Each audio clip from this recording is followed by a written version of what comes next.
just wanna do what I want. I don't wanna tell me nothing. I just wanna live how I want. Всем привет, меня зовут Алина Федорова, добро пожаловать на мой канал. Как вы заметили, ребята, очень давно не выходило новых видео, и у меня просто уйма сообщений приходят в директ, в инстаграм, в комментариях: Алина, когда же будут новые видео, куда ты пропала? И, ребята, мне так стыдно, и в то же время мне невероятно приятно, что вы переживаете, что вы интересуетесь, что вы ждете их. И, наверное, это является одной из самых главных причин, почему я продолжаю записывать видео, почему я сейчас стою и записываю это видео, потому что, когда я знаю, что это кому-то нужно, это просто не может не вдохновлять. Поэтому, ребят, хочу вас поблагодарить за вашу поддержку, я вас очень люблю. Еще раз хочу сказать, что мои подписчики просто самые лучшие, очень преданные, и вообще невероятно я вам благодарна за это. Да, у меня получился такой неожиданный для себя даже перерыв. Я просто не из тех блогеров, для которых YouTube это только бизнес, работа, когда видео могут выходить четко по расписанию. Дело в том, что я не умею играть, я не умею там притворяться, выдавливать из себя какие-то эмоции, если у меня их нет. И изначально я пришла на YouTube совершенно без либо каких корыстных побуждений, у меня никогда не было цели на этом заработать, это никогда не являлось каким-то таким бизнес-проектом. Я на YouTube пришла для того, чтобы вдохновлять людей, передавать им свою какую-то положительную энергетику, рассказывать какие-то созидательные вещи, но для этого я должна быть сама наполненной. Но когда во мне нет, когда мне просто нечего дать, я чувствую, что у меня накопилась усталость, что я психологически просто вымотана, истощена. Мне потребовалось какое-то время, чтобы сделать так передышку. И я не знаю, заметили вы или нет, но последних 2 моих разговорных видео я уже там выглядела очень уставшей, я уже все как будто из себя выжимала, то есть у меня уже не было вот этой энергии, с которой я пришла изначально на YouTube. И когда я, знаете, я посмотрела на себя со стороны, я такая думаю: нет, лучше я уже реально повременю, лучше я сделаю какую-то паузу и потом продолжу с новыми силами, чем я буду вот реально из себя это выжимать. В общем, у меня в последнее время настолько накопилась усталость, как и физическая, так и моральная какая-то. И я все время была недовольна всем, что я делаю. Мне казалось, что за все, что бы я ни бралась, будь то фото, видео, либо какие-то другие дела, моя работа, мне все время казалось, что я это недостаточно хорошо делаю. У меня был какой-то ненормальный перфекционизм, который мне совершенно не пошел на руку. Меня, наоборот, это тормозило. Я все время расстраивалась, раздражалась. И со мной произошло такое неприятное явление, как прокрастинация. Я даже пост написала об этом в инстаграме, что у меня вот сейчас я прокрастинирую, не могу ничего делать. Мне написали много комментариев по этому поводу. Я вообще была в шоке, что действительно очень много людей с этим сталкиваются. Много было отдельных советов, литературы, за что еще раз огромное спасибо моим подписчикам. Я решила, что это действительно может быть полезная тема для вас, о том, что такое прокрастинация, если вы не знаете. Я, кстати, тоже не с первого раза выговорила этот термин. Я раньше, кстати, о нем не знала. Я думаю, что тоже, может быть, кто-то из вас об этом не знает. И, возможно, вы сейчас находитесь в таком состоянии. И даже если вы этим не страдаете, все равно будет полезно узнать о том, какие бывают психологические ловушки, в которые может попасть человек. Причем человек даже сильный, успешный. Как говорят, знаете, осведомлен, значит вооружен. Что же такое прокрастинация? Прокрастинация — это когда человек не может собраться, взять себя в руки и сделать какие-то важные для него вещи. И он все время откладывает это на потом. Есть какие-то у нас важные цели, задачи, но мы за них никак не беремся, потому что они нам кажутся настолько сложными, какими-то либо объемными. Мы просто не понимаем, с чего же нам начать. Мы занимаемся чем-то другим, делаем какие-то менее важные вещи для того, чтобы в своих же глазах как-то оправдать свое безделье. Почему же мы не беремся за какие-то важные вещи, которые действительно могут как-то повлиять на нашу жизнь? Например, вам нужно готовиться к экзаменам. Вот уже экзамены на носу, и вы знаете, что для вас это главная первоочередная задача. Но нет же. Так как вам кажется это сложным, вы не хотите это делать, и вы все время это откладываете, там: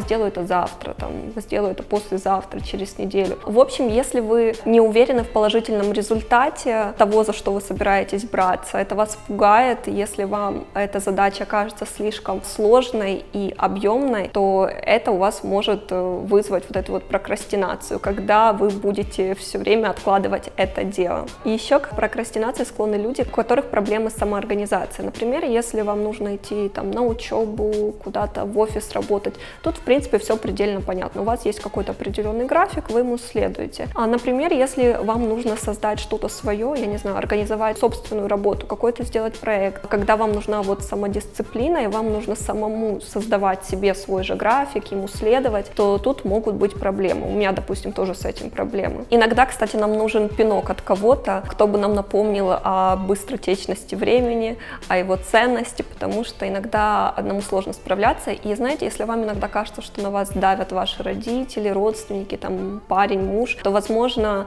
это наоборот пойдет вам только на пользу. Возможно, вам нужно, чтобы вас кто-то подстегивал. Допустим, в моем случае эту функцию выполняет мой муж. Прокрастинация и лень — это абсолютно разные вещи, не нужно путать. Допустим, лентяи, они же вообще ничего не хотят начинать и заканчивать, то есть они просто отдыхают, они предпочтут полежать на диванчике, не знаю, спокойно выпить чай, вместо того, чтобы заниматься какими-то делами. А прокрастинаторы, они намерены что-то сделать, создать, они намерены выполнить эту работу, но они не могут заставить себя за нее взяться в силу того, что они не понимают, с чего начать, какой-то психологический страх, что ли, начать. Это может возникать из-за того, что они боятся сделать какую-то ошибку, боятся сделать плохо, боятся провала какого-то, либо даже наоборот, они боятся успеха. Прокрастинация на самом деле очень ужасная вещь. В чем же ее опасность? Во-первых, это может засосать, то есть можно в этом вариться очень долго. Это действительно очень истощает организм, потому что человек находится все время в стрессе, и при этом он будет чувствовать как психологическую, так и физическую усталость. И это может даже привести к каким-то физическим, скажем, симптомам, таким как мигрень. Мне кажется, даже язва желудка, потому что это все связано, как вы знаете, от стресса все болезни. Также человек может упустить очень много возможностей, потому что он прокрастинирует. И знаете, люди, которые даже могут быть менее талантливыми, менее умными, они могут достигнуть гораздо большего только потому, что они целеустремленные и они не прокрастинируют. А человек, который вот попал в эту ловушку прокрастинации, может просто упустить уйму возможностей, скажем, не реализовать свой потенциал. Ну и давайте поговорим о самом главном, как же бороться с прокрастинацией. Если вы поняли, что вы прокрастинируете, вы уже узнали этот термин, какие симптомы, мне кажется, что это уже полбеды, потому что когда я узнала, что со мной происходит, что это имеет какое-то название, не одна я такая, много людей бывают в таком состоянии, и в принципе это лечится, образно говоря, мне стало гораздо проще. В интернете очень много литературы на эту тему, и я вам советую прочитать книги, какие-то статьи, я вам там оставлю ссылку внизу под видео, чтобы вы ознакомились немножко.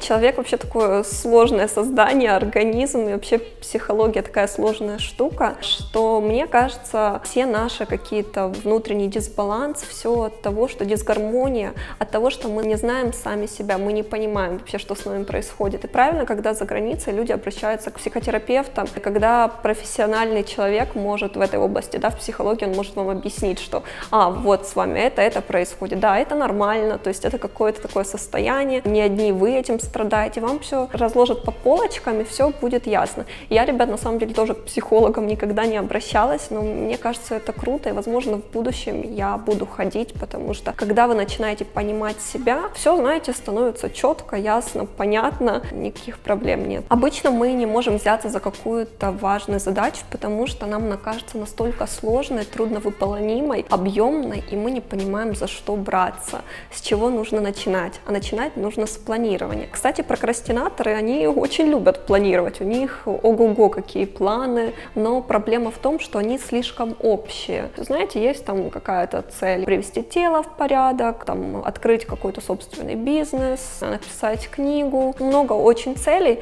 но нет конкретики, и это является главной проблемой, потому что нужно планировать правильно, и нужно каждую цель расписать на много-много конкретных маленьких пунктиков. Когда вы будете на них смотреть, у вас будет просто четко и понятно, что вам зачем делать. И когда вы это все распишете, знаете, сразу ваша такая объемная задача, ваше это важное такое огромное дело вам покажется совсем и несложным, то есть все будет понятно. Недавно прочла такую цитату, что любое восхитительное, удивительное достижение является серией обычных невосхитительных задач. Мне очень понравилась эта цитата, потому что так оно и есть, я вам тоже советую ее запомнить. Не забываем о том, что важно правильно расставлять приоритеты, выбирать цели, ваши какие-то главные задачи, которые действительно важны для вашей жизни, которые как-то повлияют на вашу жизнь. Просто задайте себе себе вопрос, вот ваша эта цель, она действительно повлияет на дальнейшую вашу жизнь, она как-то ее улучшит? Если нет, то это не является вашей главной задачей и целью вашей жизни. Когда вы наконец-то выполните хотя бы одно важное дело, вы увидите, насколько вам станет легче дышать, знаете, как камень с плеч. Вы сможете наконец-то полноценно насладиться своим отдыхом без